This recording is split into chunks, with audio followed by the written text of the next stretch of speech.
has been jumping on the stock market lately, I figured I would maybe give you guys some slightly useful information by reading you some facts about the stock market to hopefully help you make wise decisions in your investing. Disclaimer, this is not financial advice. I don't know if I have to tell you that or not, but figured I would cover my bases anyways. So, we're going to read this article, which has 60 facts about the stock market on it. So hopefully you can retain some good information by osmosis while you're sleeping about investing.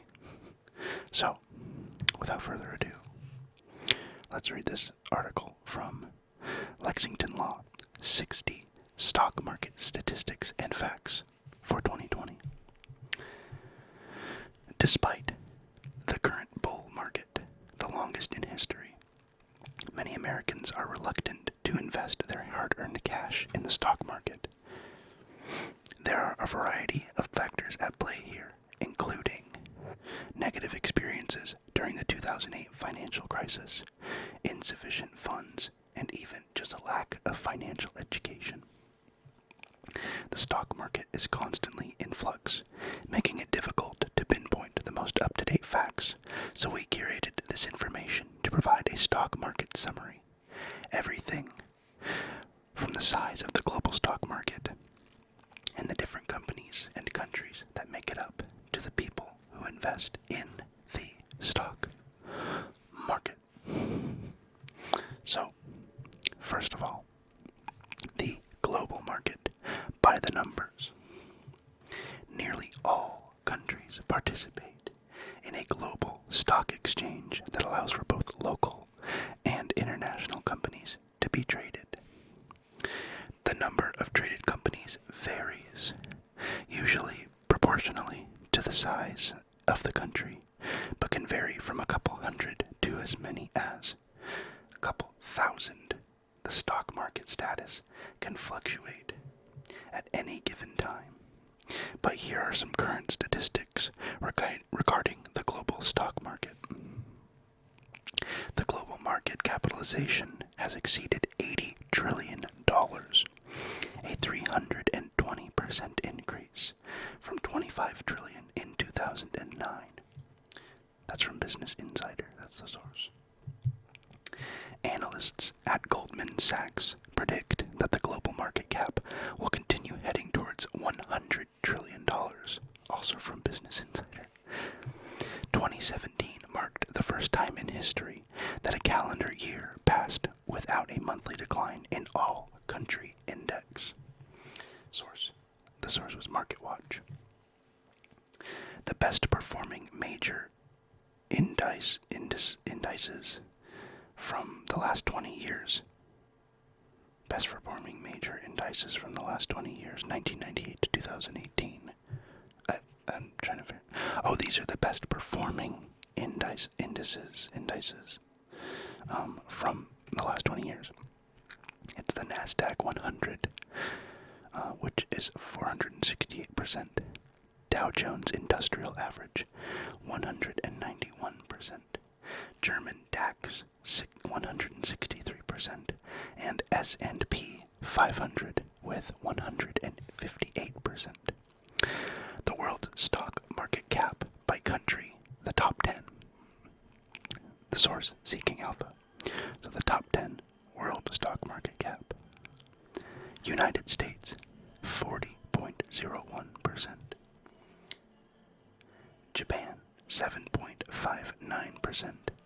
China, 7.51%. Hong Kong, 6.51%. The United Kingdom at 4.49%. France at 3.23%. Germany at 2.91%. India at 2.83%. Canada at 2.81%. And in last place, Switzerland at 2.03%. Over 93% of global stock value is divided between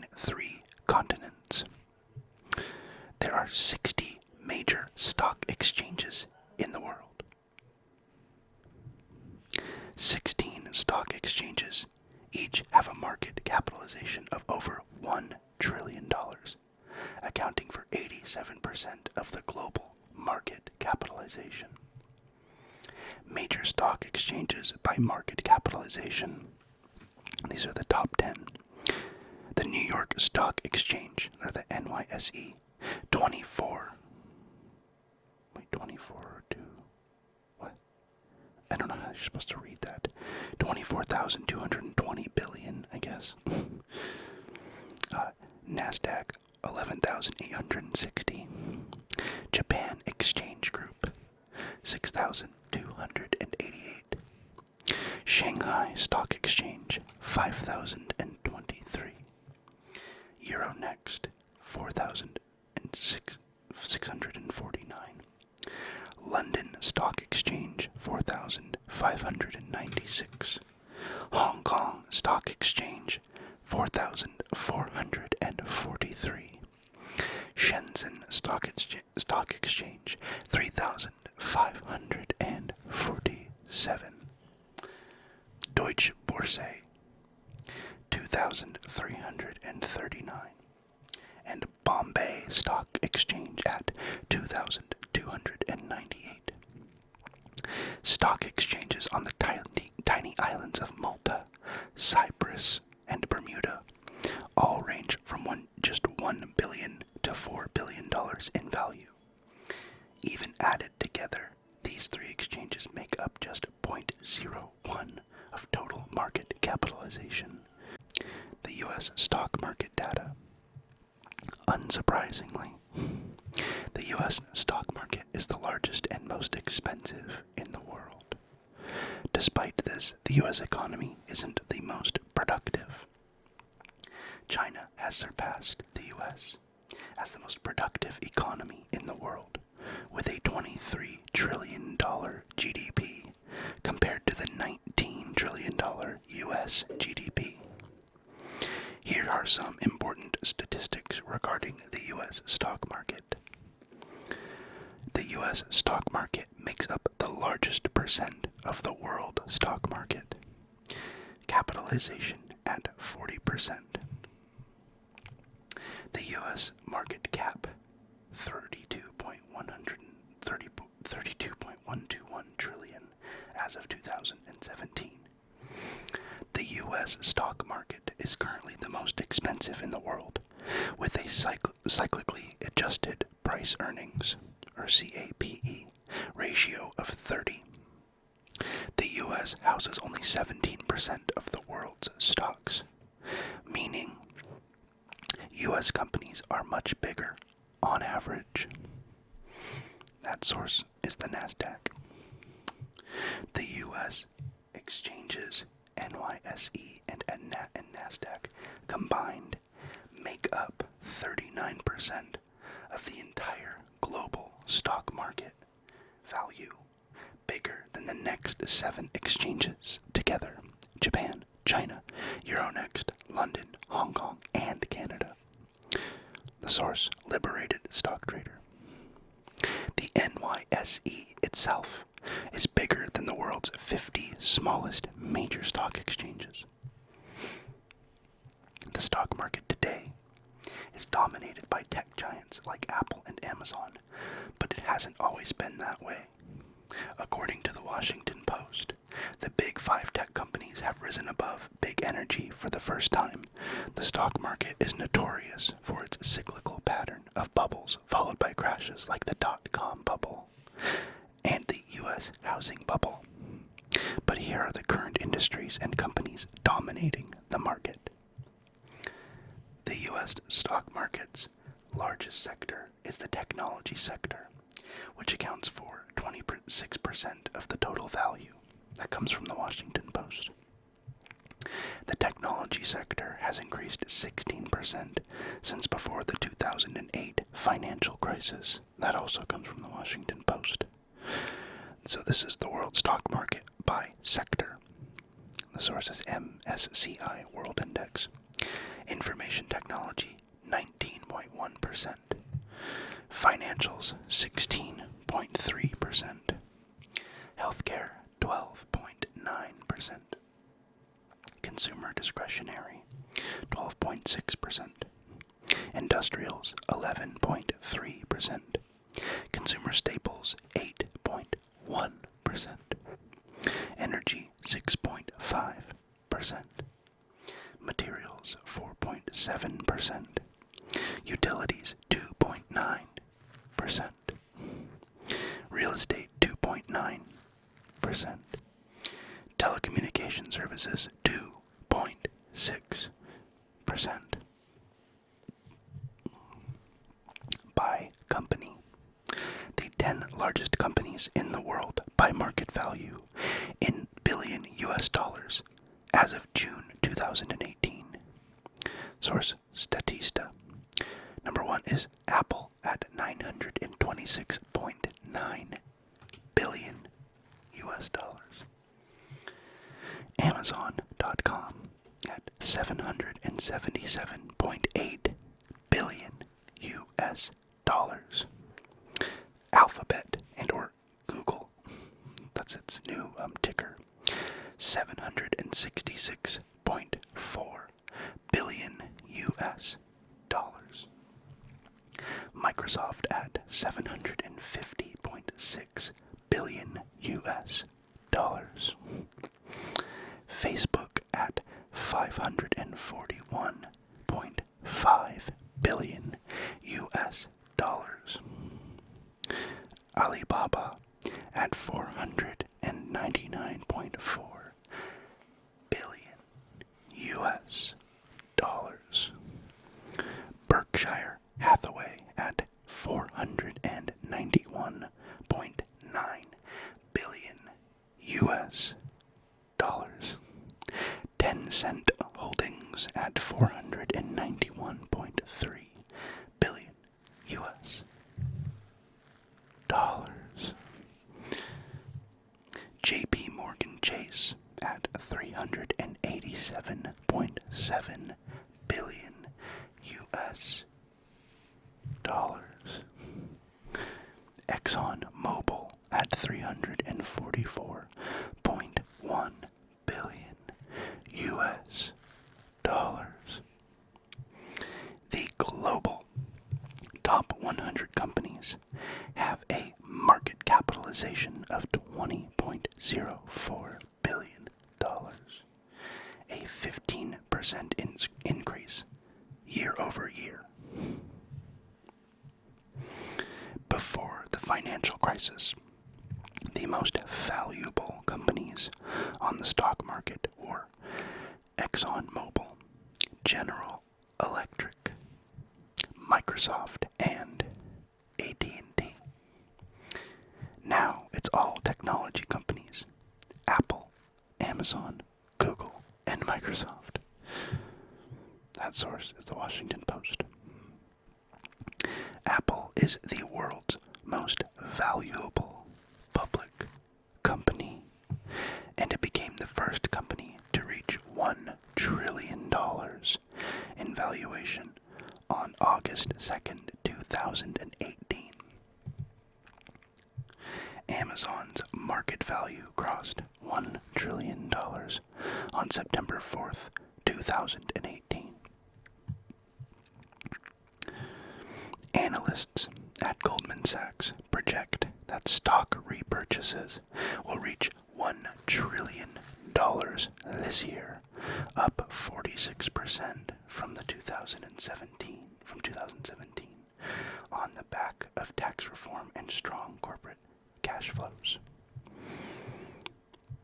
Share buybacks boosted the 2.2% dividend yield to an overall of 3.5% by reference to market capitalization. August tends to be the most popular month for share buybacks. A total of $704 billion has been distributed to shareholders by the top 100 companies. Historical overview. There have been 18 economic recessions in the past 100 years, averaging one every 5.5 years. Roughly roughly aligning to the business cycle of 4 years. Only 2 recessions have occurred in the past 20 years, 2000 to 2002 and 2008 to 2009, making the more recent average one every 10 years. The worst stock market years by percent loss. The top one is 1931 at 47%, which makes sense because, the Great Depression. 1937 at 38.6%. 2008 at 38.6%. 1974 at 29.7%. 1930 at 28.5%. And 2002 at 23.4%. The best stock market years by percent jump are 1933 at 46.6%, 1954 at 45%, 1935 at 41.4%, 1958 at 38.1%, 1927 at 37.9%, and 1995 at 34.1%. August 22nd, 2018 marked the longest bull market in history at 3,453 days, roughly a 10-year run. Prior to 2018, the record for the longest bull market was the dot-com boom and a subsequent bust, clocking in at 3,452 days. So we beat it by 1 day.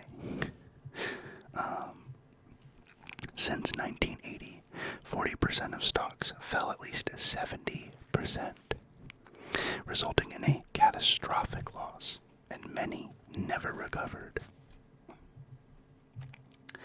Stocks have risen 1,100-fold, or 1,100-fold, over the past 70 years. Stock market correction statistics. On any given day, stocks have a roughly 53% chance of rising and a 47% chance of falling.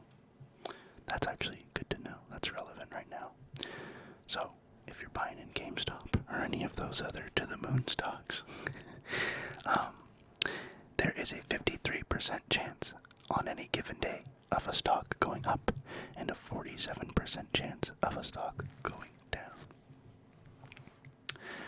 Over any given 3-month period, stocks rise 68% of the time, dropping the other 32% of the time. Over a typical 12-month period, the odds of making money in stocks rise to roughly 75%. So hold the line, hold your stocks, keep them in there, and let them grow. Don't pull them out. You can make some money. If you are in the market for a long enough period of time, there is a 100% chance that you will experience temporary price declines at times. Alright. Fundamental discretionary traders account for only 10% of trading volume in stocks today. That's us. We're the fundamental discretionary traders. We only account for 10% of trading value in all of the stocks today. Isn't that wild to think about? The other 90% is robotic, quantitative, and computer algorithms. That's weird.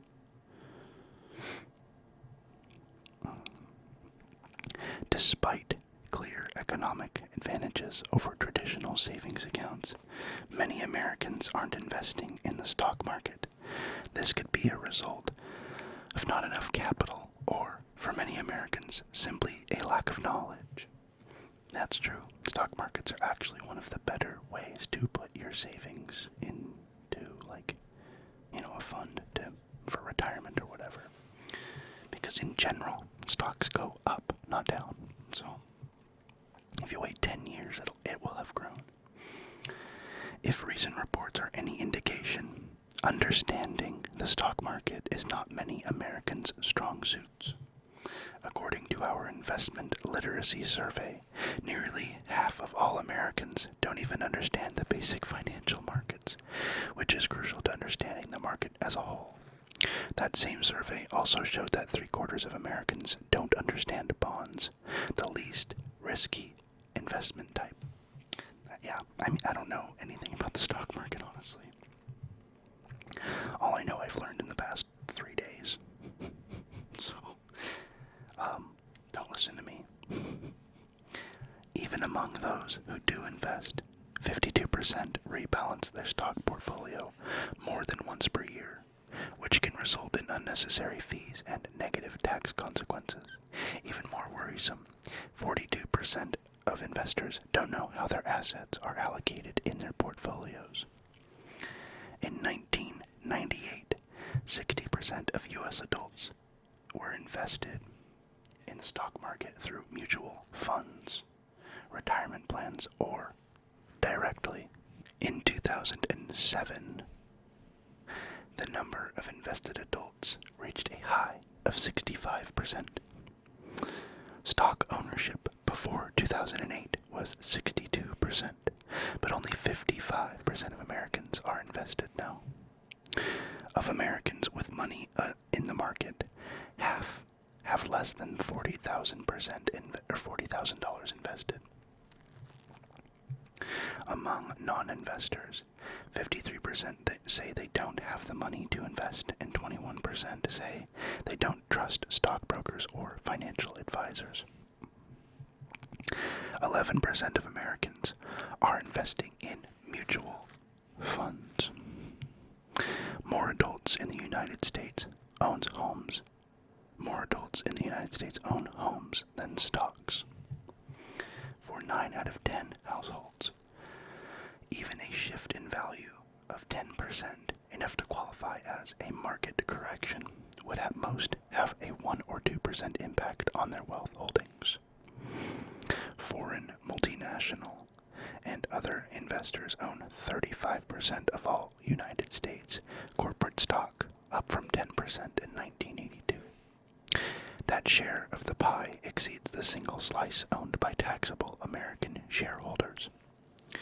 In 2017, when stock options were taken into account, chiefs at the 350 largest U.S. companies received an average of $18.9 million for their services, a nearly 18% increase over the previous year and 72% since 2009. The richest 1% of households controlled 50% of the total value of stocks in 2019.